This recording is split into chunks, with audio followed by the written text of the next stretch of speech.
introduce yourself. My name is Joseph Williams. Okay. And tell us a little bit about yourself.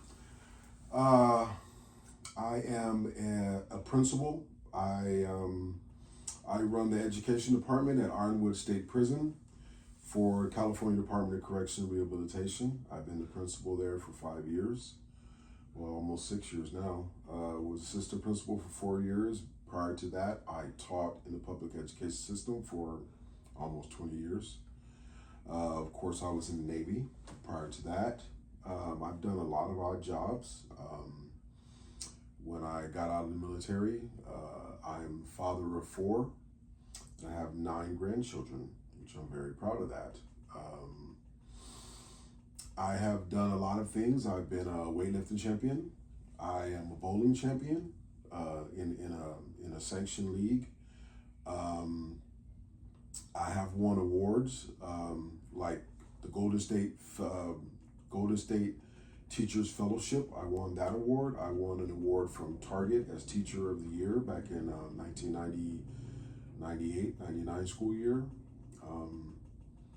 And I was the first and maybe only substitute teacher that was ever enrolled in the culture. It was a math, science, and the diversity institute at the University of California, Riverside. Everyone else was a certified teacher that had completed all their credentials, and I was a substitute teacher, and it was an amazing experience. Wow, so you're a very decorated, very educated black man. So that is that is something to be proud of. I am very proud of you. You sound like you've been through a lot, and thank you for your service as well. So yes. So we're gonna start this interview. It is an interview on African American life between 1963 and 2025. Okay, so our first question is, thinking back to the 1960s and the civil rights movement, how did folks in your family and neighborhood react to big moments like the March on Washington or the Civil Rights Act? Well, the one thing that I can say is I believe that in our community, anytime there was something positive that occurred, it was an opportunity to celebrate. It was an opportunity to look at where we could possibly go to as a people. Opportunity, freedom, even though I know there was a big exchange of having our own communities where we had stores and we provided all kind of other things for our communities, to the point where we started to integrate, but in integration we lost our independence. Yes. So we celebrated all those things. We celebrated anything that was positive and that was good, and looked forward to better things coming from that. Anytime there was a tragedy, it was felt across the community. Yes. It was something that hurt us all, and we all mourned. Yes. And so those type of things are the foundation for us where we are now, understanding, for those of us that do take advantage and understand. It was that opportunity for us to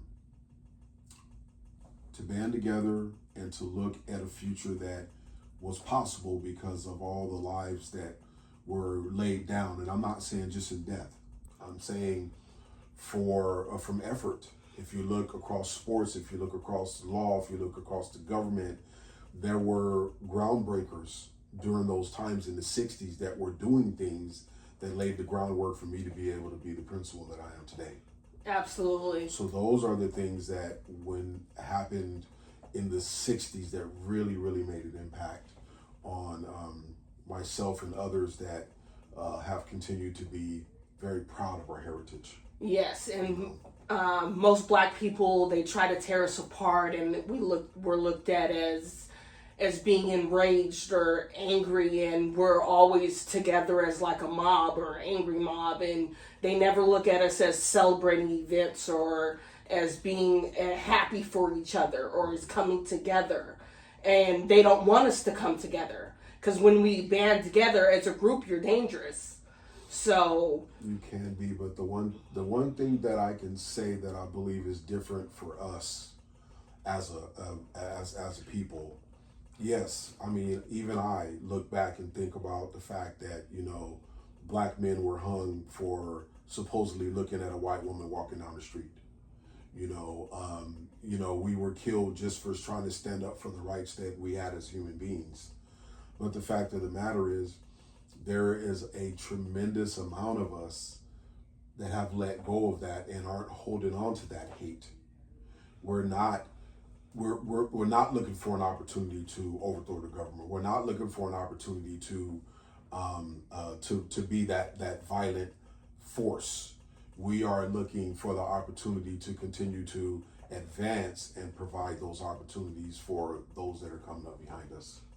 And it's unfortunate that some of the people that have perpetuated those injustices upon us still have that concept and that idea, and they are perpetuating that hate to some degree and still trying to subjugate us. But we've worked really hard. I see a lot of people of color, black people, Hispanic people, Asian people that are doing very positive things in life and in the community. And so just understanding that I don't harbor that same hate that someone else obviously does when it comes down to what has happened to us as a people. Because yes, we're disjointed. We're not as unified as we need to be, which would be very beneficial for us as a people. But the fact of the matter is, if we keep striving forward, there are others that are watching us, and that can encourage them to do the positive things that they need to do. And if that's all we're able to do, then we need to do that. Yeah, absolutely. And if that is all that we are able to do, then that's what we should strive to do our best in. Yes. Yes, absolutely. Okay, our next question was, what was it like for you or people when schools integrated after Brown versus the Board of Education? Did it change things much? Yes, it changed things a whole lot. And I have some very personal experiences from that, and they were all negative. Oh. We were force bused in the 70s to white elementary schools and white schools. I experienced racism from the teachers. I experienced racism from the students. I experienced racism from administration. For example, I was at Jackson Elementary, and I was in this one class, and I remember these three boys sharpened a pencil and stuck it on my seat. When I got ready to sit down, it stabbed me down below, and it hurt really bad. And I said something in the classroom. I won't repeat. It's not really necessary. It's not relevant what I said, because I didn't. Well, let me just say it, because it wasn't profanity. I said, "They stabbed me in my nuts," is what I said. Yes. And the teacher asked me, "What did you say?" "They stabbed me in my nuts." "Don't say that again." So I got in trouble. They never disciplined those three boys. They let them go out and play every day. And while I sat in that classroom while they went out to recess, that teacher didn't realize, even though I kept saying, "No, I'm good. I'm not going to do nothing." I watched where they went every day. And as soon as I got let out of that classroom, I went and handled my business. I had a similar situation. Me and my mom and my sisters went to Jefferson. We had to go to a student conference. Yeah, a student conference for me and my sister. It was the time of year for all that stuff. So my mama dressed me up in this my favorite red sweater, and I don't remember what else, but we were out. Me and my sister were outside playing on the playground because the teacher wanted to talk to my mom.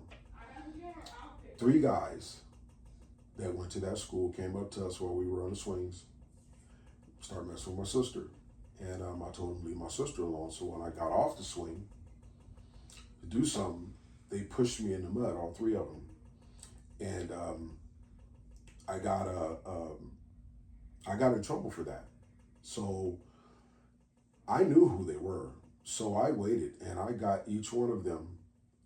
I paid them back because there was really no reason for them to attack me and my sister. Yeah. But they did that anyway because we were black. Yeah. And administration was told about it. And I got a paddling and got suspended. Wow. For attacking them, but they never did anything about them attacking me. Wow. So the integration of our schools, to me, did a lot more harm than good in the beginning, because what it did was it opened the door to us having supposedly more equal education, but the problem with it is that there wasn't any standards that the ones that were violating our rights could be held accountable for. When you have a teacher that announces, we're going to have a special assignment, and you prepare for weeks and weeks for that assignment. Assignment was, say what you want to be when you grow up. Oh, I worked hard on that assignment. And that day came, and I was ready to tell. And so the teacher went around the classroom, blah, blah, blah, blah, blah, blah. This was in 1975. And it was at Jackson Elementary again. And the teacher says, she finally gets to me and she says, well, what do you want to be when you grow up? And I don't remember what I told her I wanted to be. But she looked at me and she said, you can't do that. You can't be nothing but a janitor. And this is in front of the entire class. This was an assignment that I was supposed to be part of. I was the only black student in that class, and I can't believe that teacher said that. But let me tell you this, she must have been a mind reader, because 15 years later, guess what? I became a janitor. But I didn't stay there. Yeah. I moved up the chain from custodian to campus aide, instructional aide. I also was a coach, became a substitute teacher, then eventually, of course, assistant principal, and now a principal. Yeah. So, yeah. I never believed what she said, but it still hurt for your teacher to tell you that just because you're black. Yeah. So that's my answer. That's my response to that answer. I do believe now that having integrated schools helps, because you have that opportunity to be around other cultures, other ethnicities, I believe there's one race, the human race, but the Bible says there's Jews and Gentiles. But I just believe that we're one people. Yes. And the more that you hang around somebody that doesn't look like you or talk like you or act like you, the more that you can begin to comprehend and be able to be around that person and live with that person. Yes. And that's what's important to me. Yeah, absolutely. Okay. That was a great answer. Okay, how did going to college or a university impact you or people you know? What kind of opportunities came out of it over the years? Oh my God, that is a great question. Yes. College was my way out. I'm good at sports. Like I said, I'm a weightlifting champion. I played on an all-star team. I got selected for an all-star team at Cal State San Bernardino one year. Played in the championship game. you know, I love sports, but I only liked sports for fun. Yeah. I didn't like sports I didn't think of it as a way of earning a living. I wanted to just enjoy it, and I thought that going that route would take some of that joy away. Yes. So going to school, to me, even though when I was in school, I always loved school. I did. I always loved school, but I was a knucklehead. Education was not the number one priority for me, because I kind of, I didn't have any examples that had gone to school that showed me that getting an education was important. So how I ended up getting an education was when I was in the Navy. I was told that my baby sister, Doris, who was actually a world-class athlete, she almost made it to the Olympics before she pulled her hamstring in the trials. I heard she was going to college. I'm like, well, my baby sister can go to school. I can go to school. Yeah. You know, so I got out and doing all these odd jobs and stuff, and I got my bachelor's degree. And when I got my bachelor's degree, there was two things that happened. I was getting interviews with people that had master's degrees and doctorate degrees, and it was kind of odd to me to sit there in that room, even when I had an associate's degree, and be able to compete for a position with people that had such a high level of education. After that part, there was, I was making $35 a day. I don't remember what I was doing. I was making $35 a day. And somebody said they were hiring for substitute teachers, and I laughed my head off. I was like, me a substitute teacher? They said they're paying $90 a day. I was like, $35 a day, $90 a day. I think I can do that. Yeah. I got the job, and the first day I walked into class, I knew that was what I was supposed to be doing, was be teaching, even though there was no students there. Education, getting a college degree, getting an education, getting your high school diploma, getting your GED, getting an associate's, bachelor's, master's, doctorate, opens so many doors of opportunity, because it's not just the degree area that you specialize in, that when you get that education that is going to open the door for that. It opens the door for so many other things. And once you have that opportunity and you take the advantage of it by getting those jobs that it qualifies you for, now you start making the money. So now you're not having to worry about how you're going to pay your bills, how you're going to put a roof over your head, pay for your children's needs, put food on the table. You do not have to worry about that, because you're earning that money that college degree gives you, and it's not pennies. Yes. Okay, it is a good income that a college degree opens that door for. And just the fact that, on a personal level, just the fact of us being kicked out of places because I couldn't afford to pay the rent, to now we have 2 homes, and it's like, wow, I got 2 homes, and I'm thinking about another one, and I can achieve that. Yes. So you can begin to not only affect your life, affect your children's life and your grandchildren's lives, and above and beyond that, you can leave a legacy. You can change their financial wealth or financial future by being able to leave them something, leave your children and your grandchildren something. Yes. Education opens the door to all that. Yes, education. I've watched you go from being a substitute teacher, because I was only born in 1991, so I didn't see the odd jobs part. But I watched you go from being a substitute teacher to being a teacher, to being an assistant principal, to being a principal, and it made me so proud to watch you climb that ladder and achieve those goals, and to go from sleeping in the car and eating Burger King coupons for free Whoppers. And sleeping in Granddad's driveway at night and until he opened the door for us. And I remember that. So I'm very proud of you, and I'm very proud of how far you have come. Seriously, when we bought our first house, I was very proud of you. But I didn't know how serious it was because I was still young.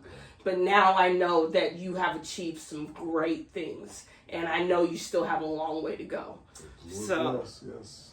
Okay, so how would you say, and I know this is a good question for you because you love music. So how would you say music, TV, or movies shaped the way people saw African American identity in the 80s and 90s? 80s and 90s. I would love to even be able to go back to the 70s and 60s. I think that it was a way a lot of people thought that sports and music was a way out of the community, a way to that shining star or the success or whatever. A lot of us can't sing. I can sing a little bit, but I ain't never gonna get on those stage and try to sing that. Yeah.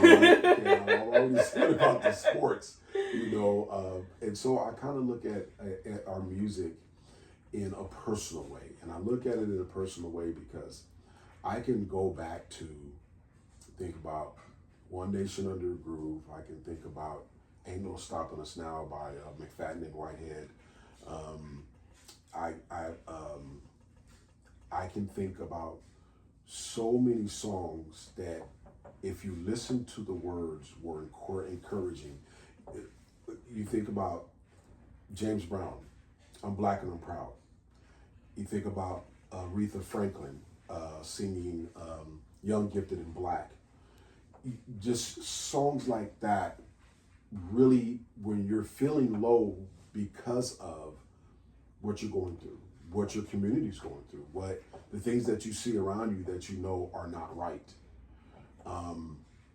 Music has played such a significant role, and I look at it now, not understanding and not realizing all the things I was hearing, but because of a lot of the way the music was written and the way that the music was presented by the artist, it was a lot of encouraging music that if you had the opportunity to stop and just listen to what it was actually saying to you, and you were singing those words, and you were filling your spirit with those words, and understanding that was giving you strength to make it through that difficult time that you were having. I love music. These days, I'm not saying there's no positive music out there. There's some good music to hear, but I really think the music these days has kind of lost that. It's kind of hard to find music that inspires, that inspires the young, encourage you, uphold you, and uplift you when you're feeling down, and understand it, because life is hard and life can be very brutal. But you just gotta listen to some trap music when you're down. It's okay. That's all you gotta do is listen to a little trap music. It's all right. It'll put you in a good mood. So I mean, for me, sometimes it's more than just being in a good mood. If you listen to those words tell you can make it. Ain't no stopping us now. You can make it. You can achieve your goals. And it's like, wow, I listen to them now and I hear the words even clearer than I used to when I was younger. Yes. And I just really love that music. I love that you get that message from that. Yes. Yeah, absolutely. Okay. What effects did the crack epidemic and changing police policies have on your community back in the 80s and 90s?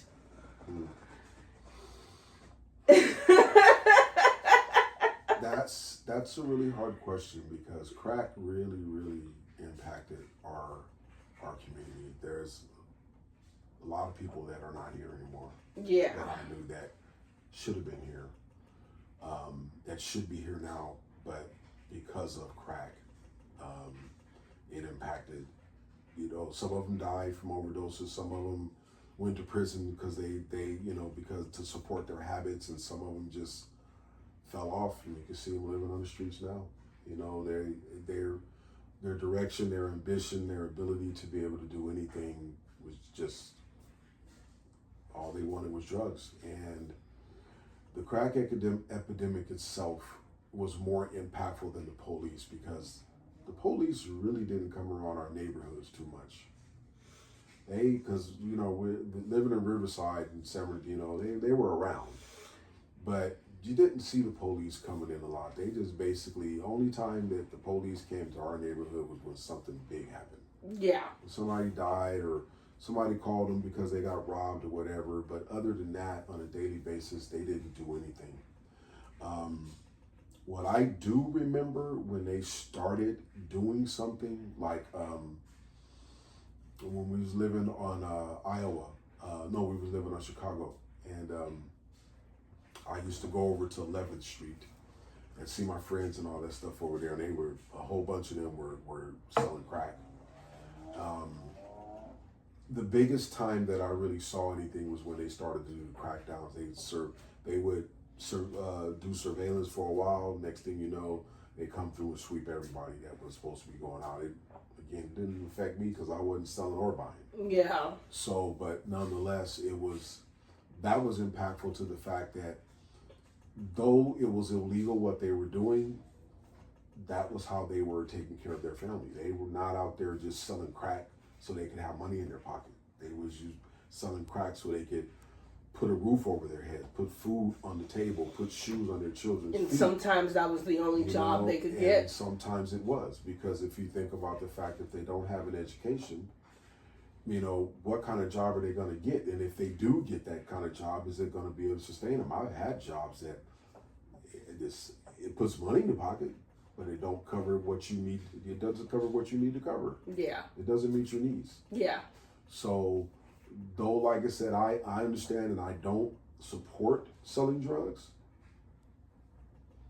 It was impactful in that way, that it helped to continue to break up families, because these guys are going to jail for this stuff like that. And unfortunately, some of them really did some time due to some of that stuff, which means that their family was without them for a longer period of time.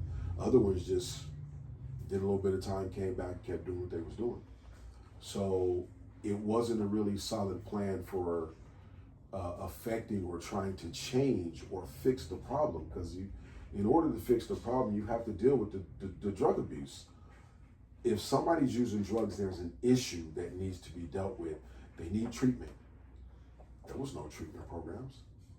So what are you going to do? How are you going to solve it? Yeah. Throwing somebody in jail for a few minutes is not going to solve that problem. So to me, it really wasn't the government wasn't really trying to resolve the issue of the drug infiltration or the drug impact on Black communities. That's just how it was. Yeah, unfortunately. Did you notice any shifts in political involvement or activism among African Americans after Barack Obama was elected in 2008? 2008. In 2008, I was so busy. I have to admit, I was so happy. Let me just say that apart. I am so happy to have lived in a time where we had a Black president that I don't care what any political party, any person says anything about them negative, it can't stand, because he stood for honor. He stood with pride. He was a shining example of what our president should be. And though they will never give him credit for that, I was so proud that I lived during the time where we had a Black president, and not only a Black president, but Barack Obama. I give him tremendous respect. The perfect Black president. I will give him the absolute respect. Him and his wife and his family. Yes. They did America proud, whether or not America accepts that. They were a perfect example of a Black family that should have represented us as America. Yes, as America. Not just Black people, but as America. Yes, as America. Yes. So, they did a perfect job. So, shout out to Barack Obama. If you ever watch this, we love you, okay? Yes, so, above and beyond that, and I read one of your books. I got another one to read too. the audacity of hope. So, looking at that time in 2008, I was so busy. I did not focus on, I didn't have the time to focus on what politically was going on due to the success of Barack Obama and his family and his presidency. I did not get an opportunity to pay attention to that, so I can't say a lot about it. I was just proud that he was in there and things were going as best as he could. I know there were some fights over the healthcare and Social Security and all this other stuff like that, but they're still fighting over that. Of course, they're still fighting over it. So, yeah. But the bottom line is, when you have a president that's currently in office that's trying to undo, the fact of the matter is, whether or not you dismantle what President Obama did, he did it. And you can never take that away from us. Yes. Or him. Yes. So that's where I am on that. I think maybe, and I don't want to speak out of turn, there may be a couple of leaders like in the Supreme Condoleezza Rice and some other ones. I think that helped them be more of a outspoken or visual political leader for our country. I believe maybe that possibly could have been an outcome from his election, but I can't say for sure. Absolutely, yes. Okay. How have job prospects and economic opportunities for African Americans changed since the late 1900s? Ooh.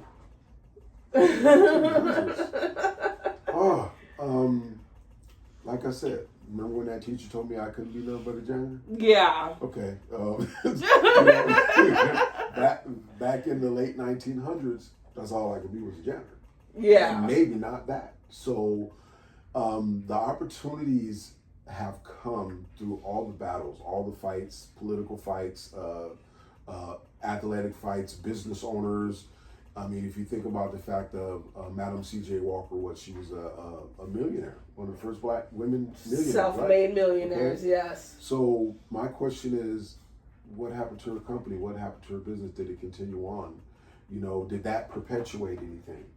So if you look, for me, it's always important if there are businesses that are owned, because the big thing for me, and like I said, we lost our communities where we had our own black businesses. Have you ever heard of Black Wall Street? I have. Yeah. So you know what happened with that. Mm-hmm. Yeah. I've heard of Black Wall Street. I've heard of other communities like I don't know how accurate it is, and I'm researching it, but I heard that where Central Park is, that it used to be a black community of black businesses. I'm not positive. I'm still doing the research on it, because I plan to actually write a course in economics, not an economics course, I already wrote the economics course, a history course on black communities such as Black Wall Street, the collapse and what happened to them, Absolutely. Why they disappeared. Because all of it was not always violence. Some of it was just, a desire to take that prosperity from the black community and disperse it into other communities. And, it's a sad thing to see, but I do believe, again, that we all should be able to live together. But the problem is, at that time, we couldn't. Okay, at that time, we couldn't have those things, and that's why we don't have them now. So now, as we go forward, and a lot of those ceilings have been broken, black women CEOs and things like that. As we continue to move up and people stand up for the things that are right, opportunities have continued to expand. Say, for instance, we just had that recent law that passed that states that on an application, you do not have to state whether or not you are a felon anymore. Oh, wow, really? Yes. I never heard of that. It's federal law. Okay. Okay, so that's why if you fill out an application these days, you more than likely should not see that question anymore. Oh. What that does, if you think about it, because let's just talk about our family. How many of our family members have been in prison? The men.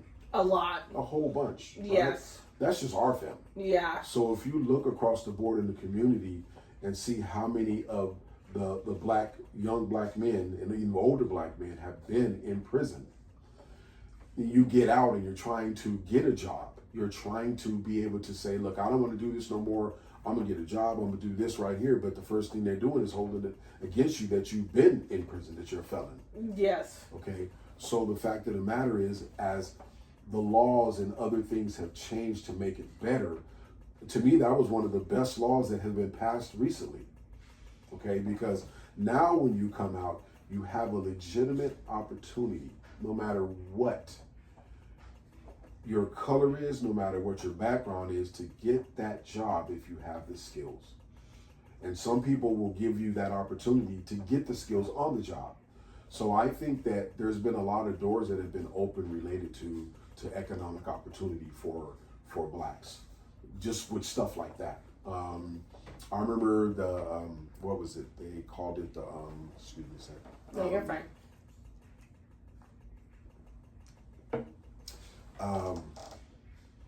What was it?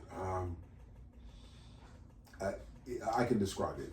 It was where supposedly they were giving advantage to black applicants for college and jobs and all that stuff like that, due to the fact that they were black, and we know that there is a systemic system set in place to not hire blacks. Yes. I don't remember what the law is actually called, but a lot of people said it was like reverse discrimination. Well, you're going to give the black man the job, but the white man can get away. I mean, the white man already got 3 or 4 or 5 jobs. We're just trying to get one. Yes, exactly. Okay, so I didn't necessarily agree or disagree with that policy, but things like that coming along the way have opened the doors of opportunity for us, both in education and for employment and earning an income.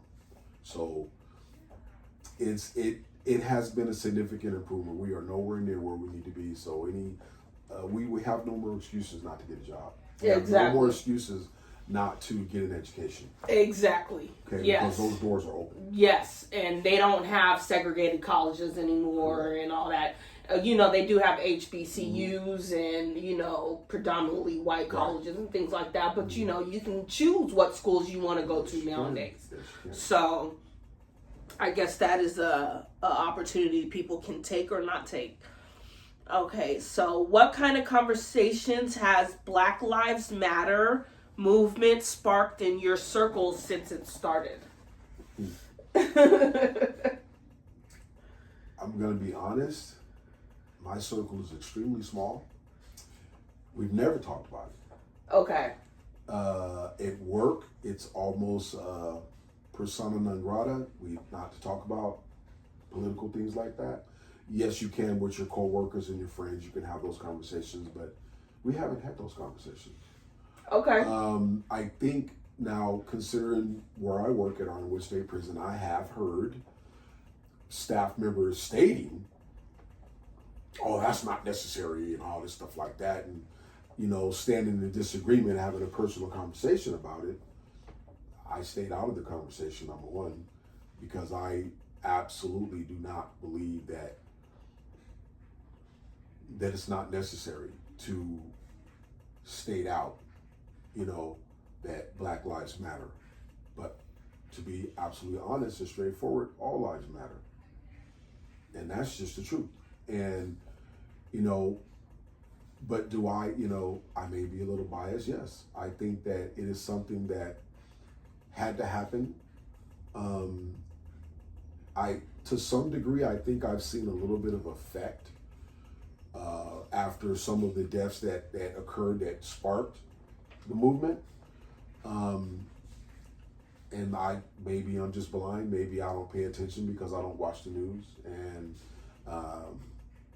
I think that there have been some changes. There have been some improvements. I don't know if they're going to be sustained, but I think there have been changes. And any life that is spared due to the fact that they're being attacked because they're black, to me is absolutely wrong, and that should never happen. Yeah, absolutely. So, okay. Have you seen African Americans make more waves in tech, business, or education fields in recent years? Any memorable stories? I think in business, not so much in tech or education. I don't follow tech that much, but I've seen, because I used to watch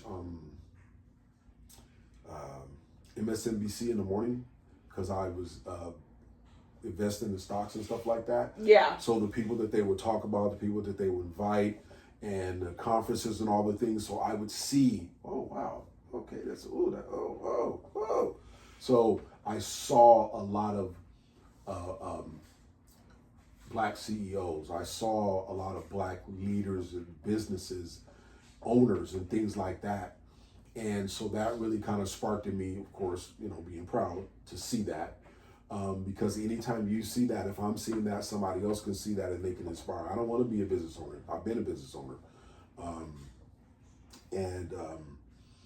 Just understanding that seeing somebody where you want to go can inspire you. It is an inspiration, and it is something that helps you to be able to get to where you want to get to. And I have just been absolutely amazing to see those things. One of these days, I'm going to go into one of those economic conferences or business conferences, and be able to actually maybe see some of them in person, meet them, and but that's been very, very inspiring to me to see that and to know that there are more black leaders in business areas than I ever would have imagined. Yeah. And that is really good. Yeah, that's amazing. Yeah. Okay. And the last question. Looking forward, what are your hopes and worries for the next generation of African Americans when it comes to education, equality, and just being themselves? Wow. Education, equality, and being themselves. I believe that black people, the people in general, but black people are, they have developed a sense of identity, maybe not necessarily as a group, but as individuals. I don't think they're going to have a lot of difficulty expressing themselves. My concern is more of, what was the first one? Education, equality, and just being themselves. Not the first one, but the second one, because the education is there. Yeah. If they want to get an education, they choose to get an education, that opportunity is there. I have a young man right now who's incarcerated. Yeah. Who is applying for Yale, to get into Yale. He came to me one day, and they had sent me some information, and he was like, okay, I'm trying to apply, blah, blah, blah, blah, blah. So I asked him, well, what do you have? So I don't really have anything. I just have this information here. I went back to my office. I went to the Yale website, and I printed out everything that they said that he needed to be able to apply. Yes. Because it doesn't make any difference to me that young man is in prison right now. His ambition is to apply and get accepted to Yale. Mm-hmm. I'm going to help him do that if I have anything I can do. So if he can do that while he's incarcerated, anybody that isn't incarcerated can apply for their education and their educational goals and work hard towards those. Yeah, exactly. Because, it's a high school diploma will only get you so far. You really need to have a degree. A high school diploma will get you restaurant jobs and janitorial jobs and things like that. Stuff that you don't want to work long term. No. So you need to always look at, where am I going to be a year from now, 5 years from now, 10 years from now? And if the job that you have now is only going to keep you where you are 5-10 years from now, then you need to be looking at, how do I change my future? Education will open many, many doors. Now, my concern is equality. My concern is equality because of the simple fact that equality doesn't just come from you. Equality is part of a societal or community type thing. When you have people like, when you have political leaders, let me say, or community leaders that don't believe that you deserve to have the same opportunities or privileges as other people, then you have to, number one, be aware of that. Number two, be willing to fight for that. And number three, stand up and do everything that you can to make sure that your voice is heard, that this is not acceptable. I do not accept this. I will not live like this. And if need be, band together. Because equality is, you can demand it, but it still has to be given. You know, because I'm an equal to any other human being, whether that person is on the streets or whether that person is a president. Okay? As a person, I am equal. Now, there are other things that may differentiate us from being the same as that person, but I still deserve quality. I still deserve opportunity. I still deserve respect. I deserve to be looked at as somebody. When I walk through that door, I don't care if I look like somebody that walked straight out of the 70s. Long hair, peace sign with a tie-dye shirt on, you know, and some high heel shoes with the goldfish in the bottom. You know, and I walk through that door, and what you see is that, and that's what you judge me on. Yeah. And you feel that I don't belong there. But you don't know anything that's beneath that or under the surface. Yes. So I may be that doctor that is the one that is going to help develop a cure for a cancer, but because you saw me when I came in, and I may have dressed like that intentionally to evoke that response from you. Yes. Okay, but whether or not I did, you don't really have the right to judge me, and because you're judging me, then you may give me less than what I deserve, and that equality, we all deserve that. Yes. I don't care who you are. So that's where I am on that, and I really believe that our young people are going to struggle with that because we're fighting and we're debating in every country right now about equality, equal rights for various things. Yes. And I think it's going to be an extreme battle that will continue on for a long time, and it's really sad to say. I don't know if we'll ever get there as a people. Yeah. You know? But, you know, just the biggest thing I can say is demand your rights. Demand what you deserve as a human being, and leave it at that. Yeah. Because we all got the same thing on the inside. We just look different on the outside. That's right. Yeah. That's right. Okay. Thank you so much, Joseph Williams. It was so nice to do this interview with you. Yes, I love your insight, your thoughts on everything. You were a breath of fresh air. Just thank you so much for everything.